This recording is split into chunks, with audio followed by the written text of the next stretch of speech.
আপনি নাকি ইলেকশন জেতার পরে আপনিও বিজেপি জয়েন করে দিল।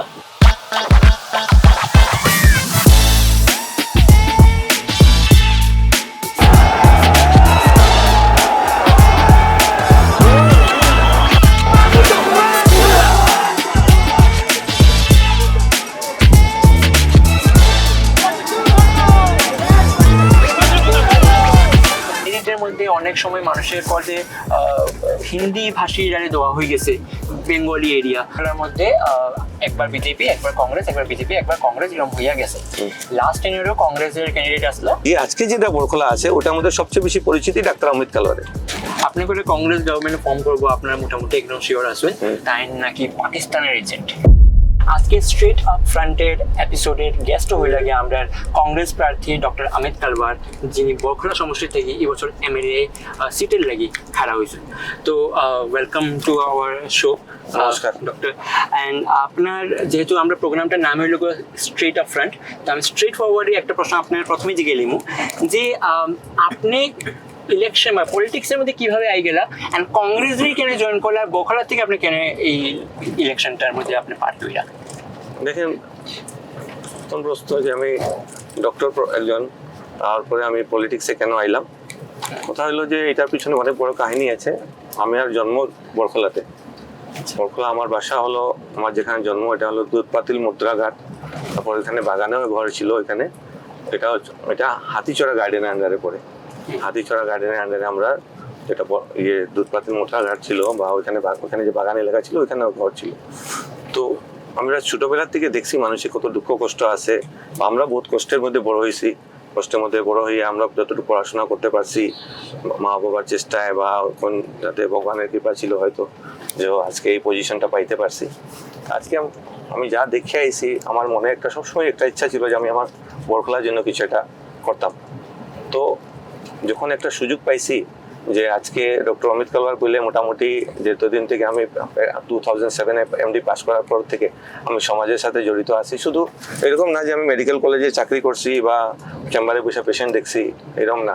সাথে আমি সমাজের ভিতরে গেছি, গিয়া বিভিন্নভাবে আমি সমাজের সাথে জড়িত হয়েছি, হেলথ ক্যাম্প করছি, বিভিন্ন আমার ক্লাবে আছে, ক্লাবের মাধ্যমে আমি বিভিন্ন এলাকাতে কাজ করছি। তো এই কাজের দৌলতে আজকের দিনে এই পরিচিতিটা। আজকের দিনে যদি দেখতেছি সমাজের মধ্যে অনেক দুর্ব্যবস্থা আছে, তো জিনিসগুলো হলো সমাজে অনেক উন্নত করা যায়, আমাদের বরখলারে অনেক উন্নত করার স্কোপ আছে। তো আমি দেখলাম যে আজকে যে আমি যে পজিশনে আছি, আজকে যদি আমি একটা চেষ্টা করি তো এটা হয়তো আমি সাকসেসফুল হতে পারবো। তো ওই পদক্ষেপে আমি রাজনীতিতে জয়েন করলাম। তো রাজনীতি জয়েন করার প্ল্যানিংটাও আগের থেকেই ছিল, এরকম না যে এটা এই কয়েক মাসের প্ল্যানিং। আমি আমার কংগ্রেস দল তরফ থেকে আমি খুব এই সুবিধাটা পাইছি। আর দেখেন, কংগ্রেস দল হলো একটা ধর্মনিরপেক্ষ দল, যেটা জাতি ধর্ম বর্ণ নির্বিশেষে সবাইকে সমানভাবে দেখে। কোনো কাউকে মানে ধরেন এক্সট্রা একটা অ্যাডভান্টেজ দেওয়া বা কাউকে পিছিয়ে রাখা এরকম কোনো চিন্তাধারা নাই। সবসময় সবাইকে সমান মনোভাবে নিয়ে চলে। তো এই সমান মনোভাবে আমার মনে হয় এখন সমাজের প্রয়োজন আছে। আর সমাজে যদি শান্তি শৃঙ্খলা বজায় না থাকে তো এই সমাজের উন্নতি করাটা অনেক অসুবিধা। তো বেসিক্যালি কংগ্রেসের লোক আপনার আইডিওলজি ম্যাচ করে। তো এখন আপনি স্কুল ব্যবস্থার কথা কইলা, বরখলার রোড ইনফ্রাস্ট্রাকচার এডুকেশন বা স্কুলের দিকে দেখতে গেলে আপনার কি লাগে এখানে কি ডেভেলপমেন্টের প্রয়োজন আছে, স্পেশালি স্কুলের মধ্যে এডুকেশনের দিকে? দেখেন, আপনার যখন আমরা নমিনেশন সাবমিট করলাম আপনার 23 তারিখে, নমিনেশন সাবমিট করার পরের দিনই আমি একটা প্রেস মিট করিয়া আমার বরখলার জন্য কি ভিশন আছে, ভিশন ডকুমেন্টারিটা আমি পুরা প্রিন্ট মিডিয়া ইলেকট্রনিক মিডিয়াতে দিয়ে দিছি। তো অলরেডি আমার বরখলার জন্য অনেক বড় প্ল্যানিং আছে। আপনি যদি চিন্তাধারা না করেন তো ওইটাকে আপনি অ্যাচিভও করতে পারবেন না। তো বড় ধরনের চিন্তাধারা আপনার করতে হবে। আজকের দিনে আমাদের দেখেন বরখলার রোড ব্যবস্থা অনেক, রাস্তাঘাটের অবস্থা খুবই খারাপ। প্লাস যে পানীয় জলের অবস্থা, পানীয় জল অনেক জায়গাতে পিএইচই আছে কিন্তু জল নাই, কিন্তু অনেক জায়গাতে পিএইচই নাই। তো এরকম অনেক মানুষের দুর্ভোগ আছে। সাথে আমরা প্রাইমারি এডুকেশনের দিকে ধ্যান দিতে হবে, যাতে আমার বাচ্চা কাচ্চারা যারা আছে, আপনারা দেখবেন বরখলার মধ্যে অনেক ধরনের অনেক বাগান আছে, বাগান এলাকার বাচ্চাগুলো দেখবেন একদম মানে প্রায় শিক্ষা দীক্ষার দিক দিয়ে অনেক পিছিয়ে। তারপর আমাদের অনেক মাইনরিটি এলাকা আছে যেখানে মুসলিম ভাই বোনেরা আছেন। তারপর আমার বাঙালি হিন্দুরা অনেক, চাতলা সাইডে আপনি যাইবেন, ওই সাইডে যে এলাকাগুলো আছে আমরা পড়াশোনার দিক দিয়ে মানে অনেক পিছিয়ে আসছি। তো আমার স্কুল কলেজের ব্যবস্থা করতে বিভিন্ন জায়গায় স্কুল কলেজের অসুবিধা আছে। তার সাথে আপনার হেলথ, যেহেতু আমি একজন ডাক্তার, আমি হেলথের প্রাধান্য দিব। কেননা হেলথ যদি আমাদের ঠিক না থাকে তাহলে একজন তো উন্নত সমাজ কিভাবে হবে। সাথে আমাদের ইয়াং যারা যুবতীরা আছে যারা জন্য মানে আনএমপ্লয়মেন্টের যে ইস্যুটা আছে, যেটা বেকারত্ব যেটা সমস্যাটা আছে, যেটা জন্য ওদেরকে বাইরে যেতে হয় বিভিন্ন কাজের জন্য। কেউ গিয়ে বাইরে গিয়ে ব্যাঙ্গালোর গিয়ে সিকিউরিটি গার্ডে নকরি করতেছে, কেউ এখানে কেউ বাড়িতে কাজ করতেছে। তো ওই যে আমাদের অসুবিধাগুলো যেটা আমরা বরকলার মধ্যে দেখছি বিভিন্ন এলাকাতে, তা আশা করি আগামী দিনে আমরা ওটার জন্য মানে উপযুক্ত পদক্ষেপ নিতে পারবো। ওটাতে অনেক প্ল্যানিং আছে, আমি যেগুলো মিডিয়াতে দিছি যে কিভাবে এই প্রবলেমগুলো ট্যাকেল করবো। শুধু আমি প্রতিশ্রুতি দিইনি, আমি বলেছি যে এই প্রবলেমগুলো কিভাবে সলভ করা যায়, এটা সলিউশনটা আমি দিয়ে দিছি। এই সলিউশনটা সলভ করার সলিউশন আপনি দিয়ে দিয়েছেন। তো এখানে লেটস সে যে ইলেকশন শেষ, রেজাল্ট আউট, এন্ড আপনি এমএলএ বনে গেছেন বরকলায়। তো ফার্স্ট 1 ইয়ারের মধ্যে বরকলায় কি চেঞ্জেস দেখতে পারবো যেটা বরকলা মানুষের প্রত্যক্ষ দেখবো ডিনাই করতে পারতো না? রাস্তা আর জল, রাস্তার জল, এই জলের সমস্যাটা, এটা দুইটা প্রাইমারি। বাকি তো বললামই, বাকি তো আপনাকে বললামই যে আপনার যে এডুকেশন, হেলথ এন্ড আনএমপ্লয়মেন্ট, এই তিনটা আমার মেজর ইস্যু থাকবে। আনএমপ্লয়মেন্টের কথা এখন কোশ্চেন যেহেতু এটা একটা মস্ত বড় ইস্যু আছে। আমরা বরকলার যুবারা অনেকেই থাকে এমপ্লয়মেন্টের দিকে করলে রিক্রুটমেন্টে যায় বা বিভিন্ন জায়গায় ডিফারেন্ট জায়গায় থাকে। বরকলা থাকিয়া কেউ ওইভাবে করতে পারে না, কিছু এরকম কোনো কিছু করতে পারবেন যে মানুষ বরকলা থাকিয়েই তারা একটা এমপ্লয়মেন্ট করতে পারে? বরকলার মধ্যে অনেক ন্যাচারাল রিসোর্সেস আছে। আপনি দেখবেন, আপনার আজকে যদি আপনি দেখেন যেগুলো দেশ আপনার খুবই উন্নত মানের ডেভেলপ কান্ট্রি যেগুলো আছে, ওগুলো দেখবেন ওগুলা অনেকটা দেশ আপনার পর্যটনের উপরে ভিত্তি করে। তো আমরা যে দেখবেন আপনার বরকলার মধ্যে আপনি যদি ঘুরে বেড়ান, বরকলার মধ্যে এত ন্যাচারাল রিসোর্সেস আছে যে আমরা ওটাকে ট্যুরিজম বেসড একটা স্টার্ট করতে, ইন্ডাস্ট্রি স্টার্ট করতে পারি, ইকোনমি একটা স্টার্ট করতে পারি। সাথে আমাদের যে সিলেটি যেটা কালচার আছে, ওই কালচারটাকে যদি আমরা তুলে ধরতে পারি, তো ওইটার মধ্যে আমাদের আপনার আকর্ষণ একটা কেন্দ্র, এটা একটা আকর্ষণের কেন্দ্র। তারপর সিলেটি যে খানপান আছে, আমাদের যে গ্রাম এলাকায় যে খানপান আছে, আমাদের যে টি গার্ডেন আছে, টি গার্ডেন, তারপর ইকো ট্যুরিজম যেটা আছে, ইকো ট্যুরিজম আমরা ক্রিয়েট করতে পারি বিভিন্নভাবে। তার সাথে আমাদের যে মৎস্য ব্যবসা আছে, যেটা আপনি দেখবেন মাছের যে ব্যবসা, আপনি চাতলা সাইডে যাবেন তো মাছের আছে, কিন্তু ওইগুলো কে জানে? আজকে আমরা খালি বরাকবেলি মানুষই জানি, তো বাইরে তো কেউ জানেই না এগুলা। তো ওইগুলো জিনিসকে আমরা প্রমোট করতে হইব, ওইগুলো জিনিস যাতে আমাদের হয় উপযুক্ত, যাতে মানে ডেফিনেটলি মানে ওটাকে মানে আমরা আপগ্রেড করতে পারবো। ওইগুলা আপগ্রেড করে ওইটাকে আমরা মানে করতে পারবো, পাবলিসিটি করতে পারবো, ওটা যাতে লোকে জানে এবং এসে দেখে এখানে। আর ওইটাকে ওই জিনিসগুলো যাতে আমাদের লোকজনের, যাতে আমাদের ওই এলাকার লোকজনের যাতে লাভ হয় ওইগুলা। আপনি এখন চাতলার কথা মেনশন করলেন, আর লিমিটেশনের পরে বরকলা ম্যাপটাই চেঞ্জ হয়ে গেছে। এখন আগের ম্যাপ আর এখন ম্যাপ অন্তর আছে, আইরুমারা সাইডও ঢুকে গেছে।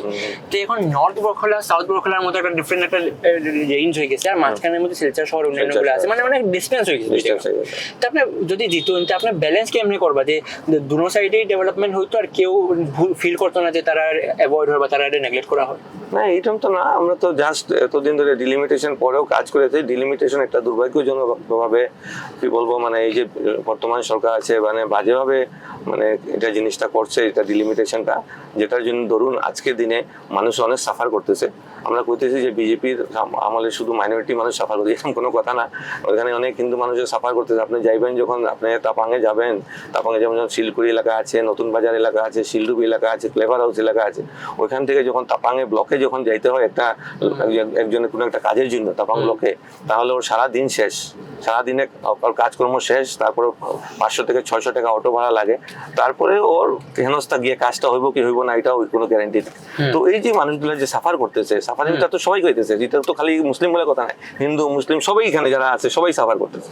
তো এই যে সিস্টেমটা যেটা আছে, আগামী দিনে কিভাবে চেঞ্জ করা যায়, আমাদের কংগ্রেসের সরকার আসার পরে মানুষদের কিভাবে শান্তি দেওয়া যায়, কিভাবে ওদেরকে মানে একটু মানে যাতে অসুবিধা বেশি না হয় ওইটার ব্যবস্থাগুলো করা যায়, ওটা আমরা ডেফিনেটলি চিন্তাধারা করবো। ওইটা তো গভর্নমেন্ট ডেফিনেটলি যেটা আশা একটা নিশ্চিত এইবার। আর সাথে এখন দেখেন এখন যেটা পজিশন আছে ওটা নিয়েই তো চলতে হইব আমাদের, যেটা আমাদের বললেন যে নর্থ বরকলা বা সাউথ বরকলা যে পার্টগুলো আছে ওটার মধ্যে কিভাবে ব্যালেন্সটা মেনটেন করবো, একটা ব্যালেন্স মেনটেন করার দায়িত্বটা আমার। কিভাবে দুই দিকের লোকজনকে আমি সমানভাবে দেখি বা সমানভাবে ওদেরকে নিয়ে সমান মনোভাব নিয়ে ওদের ডেভেলপমেন্টের জন্য চিন্তাধারা করি, ওটা তো আমাদের একটা টিম ক্রিয়েট করতে হবে। টিম নিয়ে আমি কাজ করবো, এটা তো একা ডক্টর অমিত কালওয়ার করতে পারবে না, ওটা আমার বিভিন্ন জায়গায় আমার টিম ক্রিয়েট করতে হইব। ওই টিম ক্রিয়েট করেই আমি কাজটা করবো, যাতে জনগণের যাতে শান্তিতে থাকতে পারে, কোনো যদি অসুবিধা হয় যোগাযোগ করতে পারে, বা আমরা একটা হেল্পলাইন নাম্বার দিলাম বা কিছু একটা যে সিস্টেম করে দিলাম যাতে লোকজনের যাতে অসুবিধা না হয়। এখন কথা হলো আমি যখন থেকে একটু পলিটিক্সে এবার ধ্যান দিছি বা নজর দিছি 2006 থেকে আমরা দেখি যে বখলার মধ্যে একবার বিজেপি, একবার কংগ্রেস, একবার বিজেপি, একবার কংগ্রেস এরকম হইয়া গেছে। লাস্ট টেনিয়রও কংগ্রেসের ক্যান্ডিডেট আসলো, আর এই ক্যান্ডিডেটের প্রতি অনেক বিক্ষোভ আছে, জনতার প্রতি অনেক প্রটেস্ট হয়েছে, অনেক কিছু হয়েছে। তো এই যে মানুষ যেগুলো আছে যারা একটা অলরেডি বিক্ষোভ একটা আছে কংগ্রেসের লিডারশিপের প্রতি রিগার্ডিং দ্য প্রিভিয়াস টেনিয়র, এরারে আপনি কেমনে কনভিন্স করবেন why to vote Congress again? Congress আবার কেন ভোট দেবে না? দেখেন, সরকার কার আছে? সরকার তো বিজেপির আছে। আজকে যখন একজন এমএলএ আছেন, ঠিক আছে, আমাদের এখানে কংগ্রেসে আছে, উনি একবার এমএলএ না, উনি 3 বার এমএলএ হয়েছেন, তারপর মিনিস্টার হয়েছেন। ওনার যথেষ্ট অবদান আছে। বরখলা জিওগ্রাফিক্যালি অনেক বড় এরিয়া, তো ওনার তো যেটা যথেষ্ট অবদান আছে। এখন আজকের দিনে ওনার যেটা কাজে কর্মে এত বাধা পেয়েছেন, হ্যাঁ, আপনি ওনার সাথে একবার যখন দেখা করবেন তখন উনি আগে আপনাকে ক্লারিফিকেশন দিয়ে দেবে কিভাবে উনি বাধা পেয়েছেন। এই বাধা বিপত্তির মধ্যেও উনি যেটুকু পেরেছেন কাজ করেছেন। আমি আমার কথাটা বলবো যে আমি আগামী দিনে কি করব, কিন্তু আমি যতটুকু জানি উনি অনেক বাধা বিপত্তির মধ্যে কাজগুলো চালিয়ে গেছেন। যতটুকু এখন দেখেন, হয়তো সবাইকে এটা স্যাটিসফাই করতে পারেন, এটা সেপারেট ইস্যু, কিন্তু জিনিসটা হলো যে 3 বারের এমএলএ মানুষ, ওনাকে তো জনতাই সিলেক্ট করেছে। ওনা তো এরকম না যে নিজে করে মানে কোনো উপায় হয়ে গেছে, জনতাই সিলেক্ট করে। জনতা নিশ্চয়ই না ভালো পাইছে একজন সিলেক্ট করতে, কিন্তু যেহেতু আজকে ডিলিমিটেশনের পর দেখা গেছে যে না, যে সিটটা একটু মানে ডক্টর অমিত কালওয়ারকে দিলেই ভালো হইব, যারা মানে আমাদের প্রত্যাশী ছিল। তো মানে কংগ্রেস দল দেখে অমিত কালওয়ারকে সিটটা দিয়েছে হিসাবে, প্লাস সমাজকর্মী হিসাবে। আপনি এখন বলছেন সরকার বিজেপি আসছে, এখন এই ইলেকশনের পরও চান্সেস আছে মেবি বিজেপির সরকার আবার হইতে পারে আবার। তো এই ক্ষেত্রে যদি স্টেটে সিএম বিজেপির হয় আর আপনি কংগ্রেস থেকে এমএলএ হয়ে বকরা আছেন, তা আপনি এটা কেমন হ্যান্ডেল, যেটা আপনি কইলেন যে মানে বাধা ফেস করছেন কংগ্রেস ক্যান্ডিডেটে, আপনিও সেম ফেস করতে পারবেন, আপনি এটা কেমন হ্যান্ডেল করবেন? ওটাই আমি করতেছি যে জনগণ যখন সাথে থাকবে, জনগণ যখন সাথে থাকবে। আজকে ডক্টর অমিত কালওয়ারে আপনার টিকিট দেওয়ার পিছনে খালি শুধু ডিলিমিটেশন না, আমি যেটা বললাম যে সমাজসেবী হিসাবে ডক্টর অমিত কালওয়ার এতদিন থেকে যে কাজ করে আইতেছে। আজকে তো আমি পলিটিক্স জয়েন করছি 4 থেকে 5 মাস। আপনি আজকে বরাকভ্যালিতে যখনই যে জায়গাতেই যান, আজকে বরখলা সিটের ডিসকাশন, হট টপিক হলো বরখলা। তো বরখলার সিটের জন্য কেন হট টপিকের ডিসকাশন? যেহেতু ডক্টর অমিত কালওয়ার এখানে কংগ্রেসের প্রত্যাশী হিসাবেই ডিসকাশন, আর কেউ নিয়ে এখানে বেশি ডিসকাশন নাই। তো জিনিসটা হলো যে ওরা জানে যে এই ডক্টর অমিত কালওয়ার সমাজের জন্য এতদিন ধরে যা পলিটিক্সে না থাকা অবস্থাতেও, যেমন রাজনীতিতে ছিল না, ওই না থাকা অবস্থাতেও সমাজের জন্য এত কাজ করছে। আজকে যদি এসে যায় রাজনীতিতে, ও এর থেকে আরো বেশি করতে পারবে। যখন ও রাজনীতিতে ছিল না, এতটুকু জনসাধারণের জন্য করেছে যে আজকে বিভিন্নভাবে স্বাস্থ্যসেবামূলক কাজ, তারপর শুধু স্বাস্থ্যসেবামূলক, আমরা আমাদের ক্লাবের মাধ্যমে বিভিন্নভাবে এরিয়াতে গিয়ে লোকদেরকে শান্তি দেওয়ার প্রয়োজন। আমার বিভিন্ন জায়গায় আমরা এমন অ্যাক্টিভিটি করেছি যেটা কোনো মানে এটা মানে অকল্পনীয় মানে কাজ হয়েছে। যেখানে রাস্তা ছিল না, এখানে আমরা রাস্তা বানিয়েছি। যেখানে ছিল না, একটা বাঁশের পুলের উপরে লোক পাওয়া হতো, ওখানে আমরা ব্রিজ বানিয়ে দিয়েছি। প্লাস আমরা সাথে মানে এডুকেশনের জন্য আমরা এডুকেশনের সেক্টরে অনেক কাজ করেছি। মেট্রিক পরীক্ষার আগে 4-5 মাস আগে আমি মেট্রিক পরীক্ষার জন্য যেগুলো সাজেশন বুক আছে ওগুলো আমরা গরিব বাচ্চাদের মধ্যে ডিস্ট্রিবিউট করি। দুর্গাপূজা আসলে অনেক কাজ করি, ঈদের সময় অনেক কাজ করি। তো বিভিন্নভাবে আমরা মানে সমাজের সাথে জড়িয়েছি। আর জনসাধারণ এটা দেখছে যে এই ডক্টর অমিত কালওয়ার যদি রাজনীতিতে না থাকা অবস্থায় এতটুকু কাজ করছে, আজকে যদি ও রাজনীতিতে আসে আর ওকে যদি আমরা বিজয়ী বানাই, তাহলে ও কি ধরনের কাজ। সরকার তো দেখেন কংগ্রেসের আসা নিশ্চিত আপনারা দেখবেন। আপনারা তো বিভিন্নভাবে আপনার যদি আপার সময় যেভাবে আপনার কংগ্রেসের জোয়ার আছে, প্লাস এদিকেও আপনার বিভিন্ন সিটের মধ্যে আপনি যখন ইকুয়েশনে যাবেন দেখবেন ওখান থেকেও বরাকভ্যালি থেকেও আমরা অনেক কটা সিট বের করতে পারবো এবার আশা করি। তো কংগ্রেস গভর্নমেন্ট হবেই, ঠিক আছে। আমরা মোটামুটি শিওর একদম পুরা। আমাদের যেভাবে আমাদের সমীক্ষা যেগুলো হচ্ছে বা যেগুলো ওপিনিয়ন পোল হচ্ছে বা যেগুলো আমাদের জনতার সাথে কথা যখন আমরা বলছি যে ক্যান্ডিডেট সিলেকশন যাবে আমরা দিয়েছি, এর জন্য আমরা যে সময় পরিবর্তন এটা হলো আমাদের ট্যাগলাইন। আমরা যে কংগ্রেস পিসিসি থেকে যেটা দেওয়া হয়, সময় পরিবর্তন শুধু এটা না যে আমরা বিজেপি সরকারকে পেলে কংগ্রেস আনবো, এটাই শুধু মানে এটা না, এটাতে হলো অনেক ধরনের পরিবর্তন। যে এইবার যেটা মানে প্রার্থী সিলেকশন একটা নতুনত্ব যেটা আসছে, যে মানে প্রায় 60-70% ক্যান্ডিডেটকে মানে ইয়াং ক্যান্ডিডেট দেওয়া আছে যারা ভালোভাবে কাজ করতে পারবে।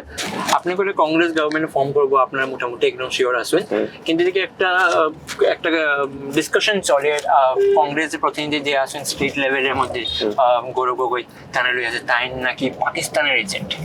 তো এই বিষয়ে এগুলো হলো প্রপাগেন্ডা। পাকিস্তানের এজেন্ট তো ওনাকে উনি কিভাবে একজন প্রচার করছে, কিভাবে উনি ইলেকশন খেলছেন, ওটা তো ইলেকশন কমিশন বুঝবে। বা এখন বিজেপি যেটা প্রপাগেন্ডা করছে উনি পাকিস্তানের এজেন্ট, কিন্তু আমার যেটা 16 ইলেকশনের জন্য ওনাকে মানে ওনার ব্যক্তিত্বটাকে একটু মানে নিচু দেখানোর জন্য ওটা বিজেপির প্রচেষ্টা। কিন্তু এরকম কিছু না। এরকম যদি হতো তাহলে কিভাবে উনি নমিনেশন সাবমিট করবেন, কিভাবে উনি ইলেকশন খেলবে? আর কোনো ধরনের কোনো আজকে পর্যন্ত এতটুকু তদন্ত হলো, কিন্তু কোনো তদন্তে তো ওনার এগেনস্টে কিছু বের হয়ে আসেনি। তো ওনার যে আজকে যে আমরা পদ্মুল বদলে জয়েন করেছেন বিজেপি, উনিও স্বয়ং আজকের দিনেও বলছেন যে না, এরকম কিছু গৌরবের এগেনস্টে এরকম কিছু আমরা মানি না। এখন আরেকটা জিনিস যেটা বখরা ইস্যু আছে, যে আমি বেসিক্যালি বখরা সাইডের কথা বলি। আর এখন এখানে হসপিটাল একটা আছে ঠিকই, কিন্তু যখনই কোনো ইস্যুস হয় মানুষের প্রায় এসএমসি রেফার করা হয়, মেডিকেল কলেজ হইতে লাগে, এইটা লাগে, যেটা সবসময় ফিজিবল হয় না, সবের লেগে সুবিধাজনক হয় না। তো এই বিষয়ে আপনি কি করতেছেন, কি করা যায় যেটা এই জিনিসটা? ডক্টর প্রোভাইড করতে হইব, হসপিটালে তো ডক্টরই দেয়। ওইখানে যারা আছে, যারা ধরেন আপনারা যে থার্ডকে মানে আমরা যে প্যারামেডিক্যাল যে স্টাফগুলো আমরা বলি না, প্যারামেডিক্যাল স্টাফ যারা আছে ওরাই প্রেশার দেখছে, ওরাই ট্রিটমেন্ট দিচ্ছে সবকিছু। তাহলে একটা সিরিয়াস পেশেন্ট যদি আয়, ওরা কিভাবে ট্রিটমেন্ট করবো? ওইখানে তো ডক্টর থাকতে হইব, রাউন্ড দি ক্লক ডক্টর থাকতে হইব। ডক্টর কিভাবে থাকবো? ডক্টরকে ওকে সুবিধা দিতে হইব, ওকে জন্য একটা কোয়ার্টার দিতে হইব, কোয়ার্টারে থাকার ব্যবস্থা করতে হইব, তাইও উনি থাকবো। ওনারও তো থাকা খাওয়ার ব্যবস্থা করতে হইব না? তো ওইভাবে গভর্নমেন্টে যদি খালি একটা হসপিটাল খুলে ভাবে যে একজন ডাক্তার ওইখানে দিয়ে দিলাম আর উনিকে 24 ঘন্টা ওইখানে বসে থাকবো, এটা তো সম্ভব না। উনি তো একটা ডক্টর, একজন মানুষ। তো জিনিসটা হলো ডক্টর হিসাবে আমি এটাই বলবো যে যাতে ওইখানে রাউন্ড দি ক্লক ডক্টর থাকতে 2-3 শিফটের মধ্যে আমরা শিফটিং ডক্টর হিসাবে আমরা রাখতে হবে। একজন ডক্টরের পক্ষে এখানে অত বড় হসপিটাল চালানো সম্ভব না। তো 3-4 জন ডক্টর যাতে এমপ্লয়েড থাকে, নার্সিং স্টাফ থাকে, এডুকেট পরিমাণে আপনাদের প্যারামেডিক্যাল স্টাফ থাকে, তখনই গিয়ে ওরা সার্ভিসটা দিতে পারবো। নাহলে ওরা কিভাবে সার্ভিস? নাহলে তো ওদের কাছে গেলে দেখবো একটু সিরিয়াস পেশেন্ট আমরা এখানে ম্যানেজ করতে পারবো না, আমাদের ম্যান পাওয়ার নেই, তাহলে সিভিল হসপিটাল যাও বা মেডিকেল কলেজ যাও। তো মানুষগুলো তো আলটিমেটলি তো জনসাধারণের হেনস্থা হইতেছে। তো সরকারের এদিকে নজর দিতে লাগে। তা আমাদের যখন আসবে, তো আমি তো অ্যাজ এ ডক্টর হিসাবে বলবো, তো আমার তো সবসময় একটা জনদরদি থাকবে যে স্বাস্থ্য ব্যবস্থাটা যাতে ঠিক হয়। আমি আমাদের যেটা এলাকা আছে, সাব সেন্টার আছে, হেলথ সেন্টারগুলো যেগুলো আছে, যাতে ওটাতে উপযুক্ত চিকিৎসা পাওয়া যায়, ওটার ব্যবস্থা আমি আমার তরফ থেকে যেভাবে হয় আমি করবো। অ্যাজ এ এমএলএ আপনার হিসাবে আপনার কি পাওয়ার থাকবে যেটা আপনি করতে পারবেন, সরকারের বাধা দেওকে না দেওকে ম্যাটার করে না, যেটা আপনি কইরা দেখাইতে পারবা? দেখেন, এমএলএ তো একটা ফান্ড থাকে, ফান্ড হিসাবে তো যেটা ফান্ড আসবে, ফান্ড হিসাবে আমাদের বরখলাতে 30টা জিপি আছে। তো আমার প্ল্যান আছে যে জিপিতে আমার যদি আমি এমএলএ হওয়ার পর যদি জনসাধারণ সবাই মিলে যদি জনসাধারণ যদি এমএলএ বানাই, তাহলে আমি 30টা জিপিতে, প্রত্যেকটা জিপিতে একটা কিছু একটা কাজ যেটা অধিক জিপির জন্য জরুরি। কোনো জায়গাতে রাস্তার প্রবলেম আছে, রাস্তা জরুরি। কোনো জায়গাতে সব জিপিতে একই সমস্যা না। কোনো জায়গাতে রাস্তা ঠিক আছে, জলের সমস্যা আছে। কোনো জায়গাতে স্কুল নাই বা স্কুলের মধ্যে টিচার নাই। ওই প্রবলেমগুলো আমরা জিপি ওয়াইজ, আমি ভাবছি যে জিপি ওয়াইজ অ্যাটলিস্ট একটা কাজ 30টা জিপিতে, প্রথম 1 বছরের মধ্যে আমি 30টা জিপিতে 30টা কাজ অ্যাটলিস্ট 1 বছর যাতে হয়, প্রথম বছরে যাতে 30টা জিপিতে। আর ওটার জন্য ফান্ড লাগবে, ফান্ডগুলো তো অ্যালোকেট করাতে লাগবে না। তো এখন আমরা আপনার অপোনেন্টের দিকে যাই, যেটা বিজেপি থেকে প্রাইমারি হইলা গিয়া ফর্মার এমএলএ কিশোর না, অলরেডি একবার এমএলএ রইয়া গেছেন বখরা। তো বখরা মানুষ অলরেডি তান্ডে চিনি, তান্ডে জানি, বখরা মানুষের তান্ডে ছাড়িয়া আপনাদের ভোট কেন দিত? বরখলা মানুষের টান থেকে বেশি আমাদের চিনে। এটা আপনার রং কনসেপ্ট। উনি যখন এমএলএ ছিলেন তখন ডিলিমিটেশন হয় নাই, ঠিক আছে? উনি যখন এমএলএ ছিলেন তখন উনি পুরানা বরখলার এমএলএ ছিলেন, ঠিক আছে? তো আজকের দিনে যেটা বরখলা আছে, এটা একটা বৃহত্তর বরখলা। আজকে যেটা বরখলা ঢুকছে, আলগাপুর থেকে ঢুকছে, ধোলাই থেকে ঢুকছে, সোনাই থেকে ঢুকছে, ঠিক আছে? বিভিন্ন এলাকা থেকে কাটিগড়া থেকে ঢুকছে। তো যে আজকে যেটা বরখলা আছে, ওটার মধ্যে সবচেয়ে বেশি পরিচিতি ডাক্তার অমিত কালওয়ারের। আজকে ডক্টর অমিত কালওয়ার পরিচিতি নট এজ এ রাজনীতিবিদ, ওর পরিচিতি হলো এজ এ ডক্টর হিসাবে, এজ এ সমাজসেবী হিসাবে। কোন পরিচিতি? একজন আপনার কাছে একটা রাজনীতিবিদ দাঁড়িয়ে আছে, একজন সমাজসেবী আছে, তার কার ওয়েটটা বেশি থাকবে আপনি বলেন? যখন একজন রাজনীতিবিদের সাথে আপনি একজন সমাজসেবীকে দাঁড়া করাবেন, যে আপনাকে স্বেচ্ছায় নিজের কোনো কিছু এখান থেকে না পাওয়ার জন্য আসে নাই, কিছু সমাজের জন্য দেওয়ার জন্য আসছে, তো যে যখন দাঁড়াবে, তো ডেফিনেটলি সমাজসেবীর ওয়েটেজটা বেশি থাকবে। সৎসাহস লাগে। আমি ওটাই জনতাকে বলবো যে সত্য কথা বলতে কোনো সময় ভয় খাবেন না, আপনার সৎসাহসটা রাখতে হবে। আজকের দিনে বিজেপি সরকার যেটা করছে, মানুষদেরকে ভয় খাইয়ে করে রাখছে, তো ওই যে ভয়ের রাজনীতিটা থেকে বের হতে লাগবে। কিছু একটা কথা রিসেন্টলি আউট হয়েছিল, যেখানে কোয়া হয়েছিল যে ডক্টর অমিত কালভারের যদি সত্যি সমাজ সেবা করার মনে হতো, ডক্টর হিসাবেই তাই করতে পারতাম, তো পলিটিক্স এর মধ্যে আবার তো প্রয়োজনীয়তা আসলো না। তো তা সত্ত্বেও মানে আপনি কি বলবেন যে পলিটিক্স আপনি ডক্টর হিসেবে করতে হবে ঠিকই, পলিটিক্সে আইসো? ওটা তো আমি করতেছি, ওটা তো আমি এখনো করতেছি, ডক্টর হিসাবে তো আমার সমাজ সেবা চলতেছি। তো ওটা তো শুধু স্বাস্থ্য সেবা হইতেছে। তো সমাজকে কি শুধু স্বাস্থ্য সেবা লাগে, অন্য সেবা লাগে না? তো সমাজের মধ্যে তো বিভিন্ন ধরনের রোগ আছে। আজকে ডক্টর হিসাবে আমি শারীরিক ট্রিটমেন্টটা করতে পারবো, শরীরের রোগের চিকিৎসা করতে পারবো, কিন্তু সমাজের মধ্যে এত ধরনের রোগ আছে। আপনার রাস্তাঘাটের সমস্যা আছে, জলের সমস্যা আছে, প্রাইমারি এডুকেশনের সমস্যা আছে, এমপ্লয়মেন্টের সমস্যা আছে, এত ধরনের রোগ আছে আপনার ইয়ের মধ্যে, আপনার সমাজের মধ্যে। আপনার যদি আজকে যদি মনে করেন যে যারা আজকে পলিটিক্স যখন আমরা বলি, তো পলিটিক্স যদি আপনার বলে, তো সবাই বলে এটা একটা নোংরা জিনিস, যাওয়া উচিত না। ঠিক আছে, যদি আপনার সমাজ যদি ভাবে যে পলিটিক্সের মধ্যে ভালো লোকের আসার কোনো জায়গা নেই, তো ওটা তো সমাজের ফেইলার। আজকে যদি ডক্টর অমিত কালারের মতো মানুষ, একজন সমাজসেবী মানুষ যদি আজকে যদি আপনার যদি যেটা এমএলএ ইলেকশন খেলছে ওটা যদি জয়ী হতে পারে, এটা সমাজের জয়, ডক্টর অমিত কালারের জয় না। তখনই অন্যরা যারা আছে, আরো যারা সমাজসেবী আছে বা অন্য যারা সমাজের জন্য কাজ করতে ইচ্ছুক, তখন ওরা মোটিভেটেড হবে যে না, এই সমাজে এরকম লোকদেরকে অ্যাকসেপ্ট করছে, আমাদের যাওয়া উচিত। নাহলে তো কেউ একবারে আসবে না। একটা আয়ারাম কনসেপ্ট আছে, যেখানে হচ্ছে লিডার্সরা এক্সচেঞ্জ হতে থাকে। প্রেজেন্টলি আমরা দেখলাম অনেকেই কংগ্রেস লিডাররা কংগ্রেস ছাড়িয়ে বিজেপি জয়েন করছে। বাজারে একটা রিউমার উঠে যে আপনি নাকি ইলেকশন জেতার পরে আপনিও বিজেপি জয়েন করলেই বা, তো এটা বিষয়ে আপনি কি করবেন? ওদের কোনো নলেজ নাই, যারা কথা বলে ওদের নলেজ নাই। আর আপনি যখন প্রশ্ন করছেন, আপনিও হয়তো আপনার আইডিয়া নেই।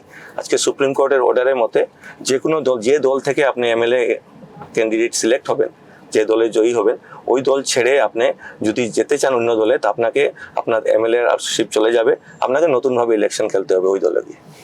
তো এটা সম্ভব না, এটা লিগালি সম্ভব না। তো যারা বলছে ওদের কোনো আইডিয়াই নেই, ওইটার সম্বন্ধে ওদের কোনো আইডিয়াই নেই। আর সেকেন্ড কথা হলো যে আমি একটা কথা বলবো যে এটা একটা হলো লিগ্যাল পয়েন্ট, এটা হলো টেকনিক্যাল পয়েন্ট। তারপরে নন টেকনিক্যাল পয়েন্ট হলো আজকে যে বিজেপি আর কংগ্রেসের মধ্যে, যেটা আমি আপনাকে প্রথমেই বললাম, আইডিওলজি যেটা ডিফারেন্স আছে, সাথে আপনার আজকের মধ্যে বিজেপির মধ্যে একতন্ত্র রাজ চলছে, যে একজন রাজা ওদের গণতন্ত্রকে মানে না, ওদের ডেমোক্রেসিকে মানে না, ওদের হলো রাজা আর প্রজা সিস্টেমে চলছে। রাজা রাজ করছে আর সাথে বাকিরা ফলো করছে। তো আজকে আমি ডক্টর অমিত কালার হিসাবে যে আমি স্ট্রেচারে আজকে আমি যেটা সমাজের জন্য কাজ করছিলাম, আমি এখানে নিজের মানে স্বতঃস্ফূর্তভাবে নিজের যেটা আমার উদ্যোগ নিয়ে কাজ করছি। আজকে যদি এমন একটা জায়গায় যদি যাই যেখানে আমাকে গিয়ে দাবানো হবে, যেখানে আমার কাজটাকে আমাকে করতে বাধা দেওয়া হবে, এই জায়গাতে আমি তো যাবই না কোনোদিন। আজকের দিনে যারা নেতারা আছেন বরাকভ্যালি, যারা একটা কথাও বলেন না বরাকভ্যালি সম্বন্ধে গিয়ে, শুধু মানে জি হুজুরি করতে থাকেন ওদের বড় বড় নেতাদের, তো ওই মনোভাবটা ছেড়ে বরাকভ্যালি উন্নতির স্বার্থে যাতে আমরা মানে বিধানসভায় গিয়ে আমরা যাতে কথা উঠাতে পারি, বিধানসভার যাতে বরাকভ্যালি যাতে উন্নয়ন হয় ওটার জন্য কাজ করতে পারি, ওটা আমার চেষ্টা থাকবে। এখন একটা জিনিস আছে, আমরা যখন থেকে ক্যান্ডিডেটের নাম লিস্ট আউট হয়েছে তখন থেকে একটা কথা চলে যে এটা আমরা স্টেট লেভেলে হোক বা আমরা লোকাল লেভেলের মধ্যে হোক, একটা কথা হওয়ার যে এবার ক্যান্ডিডেটের মধ্যে অনেক সময় মানুষের যে হিন্দি ভাষী যারা দেওয়া হয়ে গেছে, বেঙ্গলি এরিয়া বা আসামের, এখানেও আসামিজ এরিয়ার মধ্যে হিন্দি ভাষী, এরকম করে একটা কথাবার্তা ডিসকাশন শুরু হয়েছে। তো ডক্টর অমিত কালওয়ার অ্যাজ এমএলএ, উনি কি পাবলিকের রিপ্রেজেন্টেটিভ হইবা না জাস্ট একটা পার্টিকুলার কমিউনিটির রিপ্রেজেন্টেটিভ হইবা? পার্টিকুলার কমিউনিটির যদি রিপ্রেজেন্টেশন কেউ যদি লিডারে করে, একজন যখন লিডার হবে, তো কিন্তু একটা কমিউনিটি থেকে আসবে, হয়তো মুসলিম থেকে আসবে বা একটা বাঙালি হিন্দু থেকে আসবে, বা ও তো চারটা কমিউনিটির মানুষ একসাথে, একটা জন্ম তো চার কমিউনিটিতে একসাথে হতে পারে না। তো জিনিসটা হলো যে ও তো ডেফিনেটলি সাম কমিউনিটি থেকে আসবে, কিন্তু দেখতে হবে যে মানুষটা কতটুকু যোগ্যতা আছে কিনা। আজকে ডক্টর অমিত কালারের যোগ্যতা আজকে দিনে জনসাধারণ নির্ধারণ করবে যে ও যোগ্য কিনা। বরখলা যেটা সিট টিকিট ওকে দেওয়া হয়েছে, কংগ্রেস দল যে টিকিট দিয়েছে, ও যোগ্য প্রার্থী কিনা। আমরা জাতি ধর্মের রাজনীতি থেকে উপরে উঠতে লাগে, জাতি ধর্মে যদি আমরা রাজনীতি করতে থাকি, তাহলে আমরা কোনোদিনও আমরা ডেভেলপমেন্টে দেখতে পারবো না। আমরা জাতি ধর্ম নিয়েই ব্যস্ত থাকবো। আর আমাদের থেকে স্বাধীন হওয়া দেশগুলা যেগুলা কিছুদিন আগে স্বাধীন হয়েছে বা আমাদের থেকে দেরিতে স্বাধীন হয়েছে, আমাদের থেকে ওরা ডেভেলপ কান্ট্রি হয়ে গেছে, আমরা এখনো ডেভেলপিং এই আছি। আর লাস্ট কোশ্চেন, এটা বেসিক্যালি আপনার ক্যাম্পেইন স্ট্র্যাটেজিটা কি? ক্যাম্পেইন স্ট্র্যাটেজি আমাদের হলো গ্রাসরুট ওয়ার্ক। আমরা জনসাধারণের সাথে যত বেশি পারি যোগাযোগ করছি, জনসাধারণের বিপুল সমর্থন আছে। শুধু মানে একটা কমিউনিটি না, আমরা বিভিন্ন ধরনের মানে কমিউনিটি যারা আমাদের এখানে আছেন, যারা আমাদের স্পেশালি এখানে যারা মুসলিম ভাই বোনেরা আছেন বা আমার মুসলিম কমিউনিটি যারা লোকজনরা আছেন, প্লাস আমার যেটা গার্ডেন যেটা আপনি বললেন, প্লাস আমার হিন্দিভাষী সমাজ আলাদা আছে, তারপরে আমার বাঙালি হিন্দু এলাকা আছে, তারপরে আমার মণিপুরি এলাকা আছে, ট্রাইবাল কমিউনিটি আছে, বিভিন্ন ধরনের কমিউনিটির লোক এখানে আছে, বর্মন আছে, নেপালিও আছেন কিছু। তো জিনিসগুলো আমরা সবার সাথে কমিউনিকেশন করছি যে আমরা আগামী দিনে আমরা বরকলা উন্নতির সাথে কি করব ওটা ওদেরকে মানে অবগত করাচ্ছি, এবং ওরা সবাই দেখছে যে এই যে ভিশনটা যেটা ডক্টর অমিত কালওয়ার যেটা বরকলার জন্য রেখেছে এটা সরাহনীয়, আর ওরা এটাকে মানে আমাকেও উৎসাহ যোগাচ্ছে এবং নিজেও উৎসাহিত হয়ে আমার জন্য কাজ করছে। আপনি কি বরকলার ইউথ বা বরকলার জনতারে অ্যাড্রেস করে কোনো মেসেজ দিতে চাইবা? আমি একটাই বলবো আমার বরকলা জনসাধারণকে, যে হাত জোর করে বলছি যে এইবার নেতৃত্বে আপনারা, তো এর জন্য আমি আমার থেকে ট্যাগলাইন দিয়েছি একটা, যে এইবার নেতৃত্বে জনতা। শুধু একজন প্রতিনিধি একটা এত বড় এলাকার জন্য একা কিছু করতে পারবে না, যদি আপনারাও নেতৃত্ব নিতে হবে। আপনারা ঘরে ঘরে ঘরে ঘরে যারা আমাদের এখানে আছেন, আপনারা সবাই মিলে একটা নেতৃত্ব নিতে লাগবে। আপনারা যদি নেতৃত্ব নেন তাহলে কি আমরা একসাথে মিলে আমরা সমাজের আর আমাদের বরকলার উন্নতি করতে পারবো। This was doctor Amit Kalwar, আমরা স্ট্রিট অফ ফ্রন্টের আজকের গেস্ট। আমি Sovan Pal with our video journalist Rohit Dey, Barak bulletin.